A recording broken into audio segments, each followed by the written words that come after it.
A no cambiar tanto el tema, pero sí se habla de la ciudad y los cambios que pueden venir. Marco Tulio Gutiérrez, promotor de la consulta revocatoria, se encuentra con nosotros. Buenos días, bienvenido. Buenos días, gracias a ustedes. Buenos días. Bueno, lo primero, ¿están preocupados, tranquilos por esto de las encuestas? En general, digamos, todas hablan de un incremento del no. Y yo creo de que en realidad de lo que se trata es de dos formas de expresar el asunto de cómo va la opinión de la gente, ¿no? O sea, por un lado, lo que es la intención de votar, que se declara al encuestador, y luego lo otro que es ya la forma de colocar, ¿no? Esa voluntad en la cédula, que es el simulacro.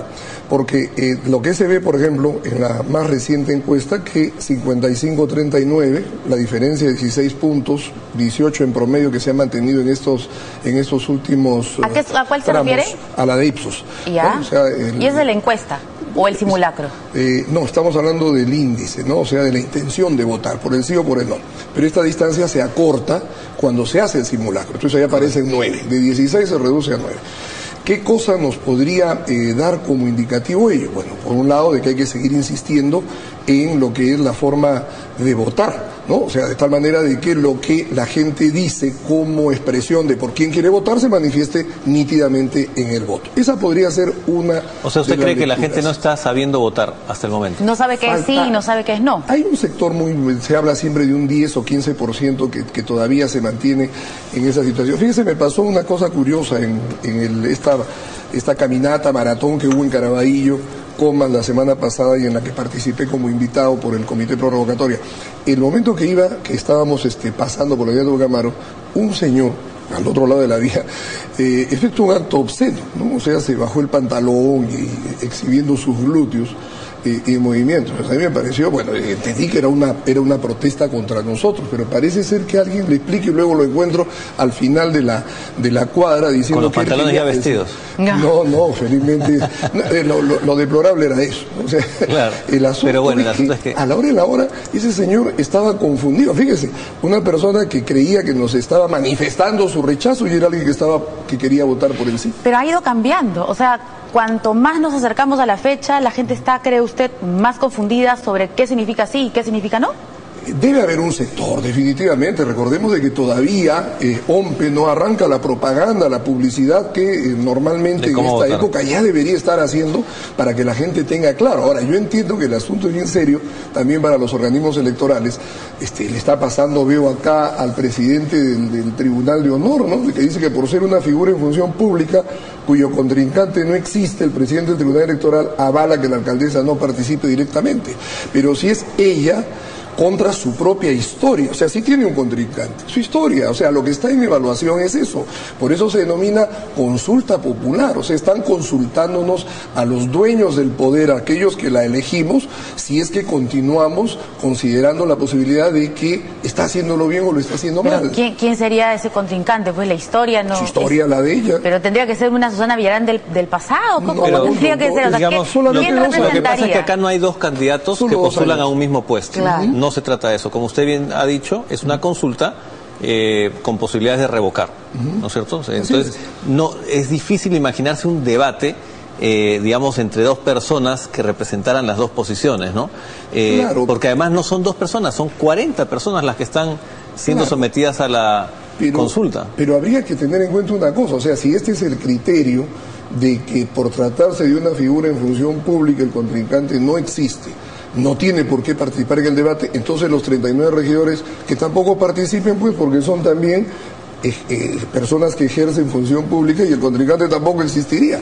Entonces tendríamos que debatir con representantes de los representantes designados por ellos. O sea, bueno, igual que ustedes, ¿no? Claro. Porque ustedes van a tener que designar a alguien uno, ¿no? que represente a todas las distintas personas que quieren votar por el sí. Fíjese, el esquema, aun cuando nos han pedido el Jurado Nacional que mantengan los dos grupos, deciden una cierta discreción en relación a los entretelones de la propuesta que nos ha hecho el Jurado Nacional ha hecho una propuesta de que sean 3 y 3, o sea, 3 de un lado y 3 del otro.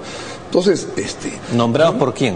Nombrados por cada una de las partes, ¿no? ¿Por qué? Porque el jurado ha entendido de que si bien es cierto hay un promotor cuyo documento es el que dio lugar al procedimiento, sin embargo el señor Vidal estaría actuando en representación de 400.000 personas, que fueron las que dieron su firma, diríamos, en el monto mínimo, la cantidad mínima para poder son los que han hecho posible la consulta, digamos. Entonces, es un poco complicado acá que, por ejemplo, se diga solamente Carlos Vidal. Carlos Vidal tiene la mejor intención de debatir. Solamente Susana Villarán, ¿no? El caso es distinto, porque acuérdese usted que nosotros, en realidad, lo que hemos hecho es solamente una suerte de incentivadores en este proceso de recolección de firmas para que la gente manifieste su voluntad. O de repente le preocupa que el señor Vidal no sea muy locuaz, o no esté muy empapado del tema y que sea él el que vaya al debate. No lo creo, porque Carlos no tendrá la virtud de ser un pico de oro, pero tiene una coherencia plena en lo que él manifiesta regularmente. Él es una persona que está más vinculado al tema pero espiritual. Ustedes están claros sobre los fundamentos de su propuesta, ¿no es cierto? ¿Y a ustedes les importa mucho quién responda a esos argumentos o están suficientemente seguros de lo que tienen que decirle al público? Yo creo que lo que vamos a tener es que tener una reunión, para decirlo de alguna manera, con nuestro comisionado, que fue el doctor Miguel Saldaña, estuvo acompañado por el personero, por el doctor Luis Tudela Varela, para que hoy día nos expliquen en detalle este asunto y tomemos una decisión. Para que elijan a los tres, que ponen a representarlos. No solamente eso, sino para ver también si es que se acepta esta extraña situación en la que la persona, que es la que va a ser sometida a consulta popular, no aparezca. No, ahora, las personas, son varias. Sí, pero los regidores no han manifestado su voluntad de ser representados, ellos sí quieren ir. Ahora, agregó que el no, o sea, esto se refiere a lo que ha pasado ayer, argumentan que Villarán no tiene tiempo y que además no es candidata. Mira, bajo ese criterio tampoco tendrían tiempo los regidores. Yo tengo una sensación, que de pronto suena feo decirlo. Pienso que le están haciendo difícil, porque además es encantador una dama difícil. Pienso que Susana va a llegar al final al debate. Tengo esa sospecha. Porque estas argumentaciones son muy pobres. La ley ya sería la que quedaría mal ante el electorado. Decir al electorado que no tiene tiempo. Pero quien va a determinar no es ella, quien va a determinar es el jurado. Bueno, el Jurado Nacional de Elecciones ha querido ser una suerte de ente en el que facilite el diálogo entre las partes. El Jurado no ha querido imponer condiciones porque no las hay. Parte de la estrategia, digamos, el decir que Susana no va al debate y luego sí va a ir. No, más que de la estrategia. De pronto los estrategas le han dicho de que no conviene que vaya, porque al final de cuentas, recordemos que la campaña del no es una campaña destinada a desaparecer a Susana Villarán y exaltar más bien el no como valores, ¿no? No a tal cosa, no a tal otra. Entonces, de pronto, no vale la pena de que en esa coyuntura ella se presente. De repente nombran a Quina Malpartida o a alguna actriz ahí de la campaña. O a cualquiera de las simpáticas damas que acompaña Amanda Portal, después la novia del Perú, que sería, nos encantaría también escucharla, pero no, yo creo de que, ironías al margen, el asunto es de que es ella la que tiene que salir, ella es la que está siendo sometida a la consulta popular. Pero no es solo ella, eso es lo que a mí también me parece extraño, ¿no? Y de hecho es un proceso raro y atípico, y la falta de reglamento precisamente sobre el tema de las revocatorias, ¿no es cierto?, a nivel nacional, es lo que confunde, ¿no? Porque claro, uno está acostumbrado, presidencia, bueno, candidatos, ya, perfecto, o los que estén, pues, ¿no? Pero en este caso, no es solamente ella, porque ustedes, si hubieran propuesto que solamente sea revocada ella, bueno, un poco más fácil, pero ustedes proponen a los 40, entonces, Verónica me está sacando algunos datos, voy a tener que darlos para no quedar mal, aun cuando no quede muy grato el jurado por lo que le voy a decir. En realidad ellos han propuesto 4 módulos de debate.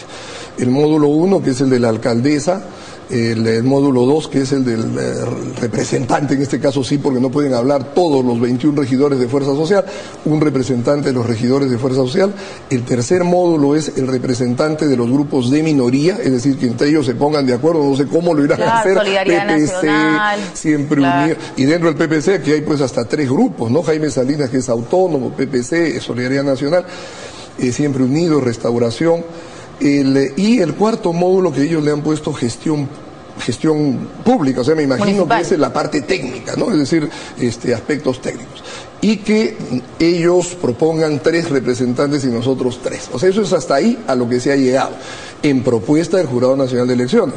Recordemos que en la medida en que este es un proceso que no tiene legislación ni reglamentación para realizarla, el Jurado Nacional está siendo de facilitador de que se encuentren las partes, propone algo y el jurado lo que quiere es poner en ejecución lo que las partes acuerden, ¿no? Claro, pero no se llegó al acuerdo. Todavía. Bueno, todavía no, o sea, el tercero y último tengo entendido que va a ser este viernes, en el cual las partes deberán indicar si están de acuerdo o en desacuerdo con lo que ya se ha ido avanzando en la segunda reunión, porque ellos dijeron, los del Jurado Nacional, que solamente iban a ser 3, ¿no? O sea, 3 mesas de trabajo, la tercera y última ya viene. Lo que sí es inamovible es la fecha y la hora, porque lógicamente ya no hay plazos para la elección. Sí, no, y además ellos han tomado, el Jurado Nacional de Elecciones, ya contacto con la televisora del Estado para que sea esta la que sirva de cabeza de transmisión, ¿no? De la hora 15 minutos que duraría este debate. Yo quiero insistir o exposición de ideas, ¿no? En todo caso, como se llama ahora.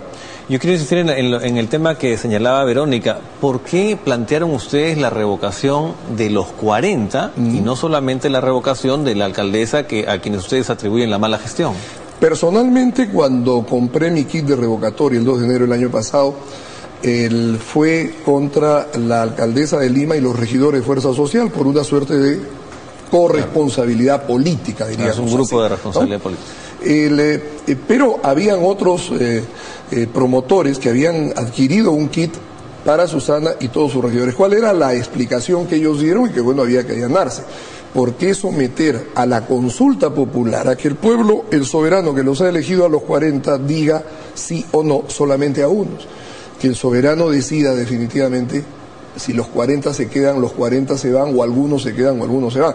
Entonces, esa ha sido la esencia de la decisión que tomamos inmediatamente, y por lo tanto mi planillón fue retirado porque ya no expresaba la decisión de los miembros del comité promotor, y se escogió la de Carlos Vidal, que era la que tenía la de Susana Villarán y todos sus regidores sobre la base de un sorteo, porque la mayoría había comprado el kit para todos los regidores. ¿Eso se hizo, me dice, como sorteo? ¿Cómo se tomó la decisión? Porque habían pues 4 que tenían el mismo planillón. Y entonces el problema era cuál de los 4... ¿Cuál empiezan a juntar las firmas? Salió Carlos Vidal y todos trabajamos bajo ese nombre de planillón. Porque lo que llama a sospecha, y sus detractores aseguran que la intención de ustedes es que se vayan todos, ¿no es cierto?, los regidores, para que haya nuevas elecciones pronto y así pueda salir el señor Castañeda al ocio. El asunto es que, claro, esto siempre se ha comentado a lo largo de todo el proceso. ¿Por qué? Porque en este momento, si yo le hiciera una pregunta a los amigos que nos están viendo por televisión cuando evalúan la gestión de su alcalde, ¿no? Que es una gestión diaria, la pista que está en pésimo estado, el recojo de la basura que no se hace eficientemente, lo primero que dice es: mejor estábamos con el anterior. O sea, nadie piensa en el antepasado, piensa en el inmediato anterior, al margen del partido político que haya sido.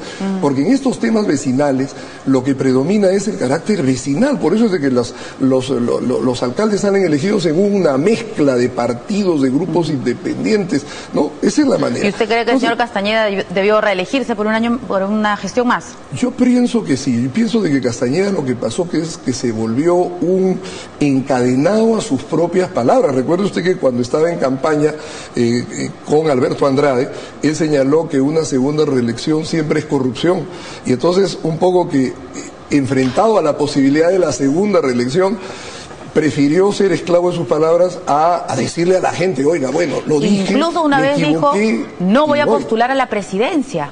Lo dijo acá, yo me acuerdo, en vivo, en un enlace en vivo, y luego postuló. Creo que más bien lo que le gusta es el tema del poder, ¿no es cierto? Eso a veces es un poco de todos los políticos en realidad están por el tema del poder. Mire acá, el poder en este caso se ha invertido. El poder está en el pueblo, se eligió, y ahora está el poder en el pueblo de decidir si se van o no. Usted particularmente había planteado la revocatoria solo de la alcaldesa, por lo tanto no estaba pensando en una elección nueva. Era de la alcaldesa y de los regidores de Fuerza Social, en un sentido de responsabilidad política. No, porque fíjese, igual siempre tenía que haber una elección. Claro, si son 21, claro que sí. ¿Por qué? Porque la norma indica que cuando se trata de más de un tercio son revocados, tienen que haber nuevas elecciones. Claro. Ustedes apuntan a eso, a nuevas elecciones. Es que todo proceso de revocatoria, aquí en Estados Unidos, en Suiza, en Canadá, en donde hay, en Colombia o en Venezuela, apunta a lo mismo. Son 3 etapas. La primera, recoger firmas que expresen de alguna manera la voluntad de la gente que está descontenta con una autoridad. La segunda, llegar al día de la consulta popular y manifestarlo en las ánforas, ¿sí o no? Y la tercera es la consecuencia lógica. Hay que buscar un nuevo alcalde. ¿Un nuevo alcalde para qué? Para que sirva como ya de reemplazo a la autoridad que es enviada a su casa. Y si se presentara Luis Castañeda, ¿usted estaría a favor de esa candidatura? Las encuestas señalan que Castañeda es el que va camino a reemplazar a Susana Villarán, ¿no? O sea, de post-revocatoria, en el sentido de que él es el que tiene las más altas aceptaciones, ¿no? Acompañado, por supuesto, de un ilustre grupo de alcaldes. ¿Y ya conversó con él? Exalcaldes. ¿Ya se ha contactado con él ahora que Solidaridad Nacional, digamos, los apoya? Espero hacerlo hoy o mañana. O sea, ¿Hablar con él personalmente? Sí, porque en realidad, mire, nosotros somos amigos, nos conocemos desde cuando éramos regidores de Lima, ya por el año 1981, ¿no? Entonces no es, y siempre lo he señalado, jamás he ocultado la relación amical con él, ¿no? O sea, que se van a reunir entre hoy y mañana. A ver, vamos a ver, pues. Por lo menos lo va a llamar usted. Lo llamaré porque en realidad me interesaría conocer cuál es su opinión en este momento. Muy bien. La única vez que tuve la oportunidad de conversar con él, recuerdo, fue antes que empezara todo esto, en una reunión social, unos días antes que comprara el kit, y me dijo, he visto de que estás metido en esto, estás loco. Me dijo, tú sabes lo que es reunir 400.000 firmas. Lo que hemos pasado, me dijo, por la tragedia de escribir un partido. Es decir, reunir 400.000 firmas es una locura, te pasas un año reuniendo firmas. Él no creía de que esto iba a caminar. ¿No le hizo caso a usted? Ahora no, porque pues somos ya bastante mayorcitos como para ser amigos, pero cada uno tener su propia ruta, ¿no? Muy bien, bueno, vamos a ver qué es lo que pasa, porque como dice usted, todavía la gente no sabe cómo expresar su voluntad, y eso es muy importante, sobre todo cada día que se acerca más al día de la consulta, ¿no? Esperamos que realmente eso se vaya a expresar exactamente, y ¿no? me imagino que lo mismo debe pasar a los demás, ¿no? Yo tampoco voy a hacer tampoco creo tan que hay absurdo cruces. decir solamente nos pasa a nosotros, no. O sea, yo creo que las cosas hay que decirlas claras. Hay encuestas en las que no se está subiendo, sí, no se está subiendo, y el no subir preocupa. ¿Hay que introducir los mecanismos de corrección? Claro que hay que introducir los mecanismos de corrección. Yo creo que todavía nos quedan 20 días para hacer lo posible de que todo lo que se ha dicho durante 2 años, que ha habido ineficiencia, de que no ha habido una buena gestión municipal, bueno, se manifieste pues ahora en las urnas, ¿no? Muy bien, bueno, seguramente nos volveremos a ver antes del día clave, el día de la consulta. Muchas gracias por haber venido. Un placer estar con ustedes. Gracias. 7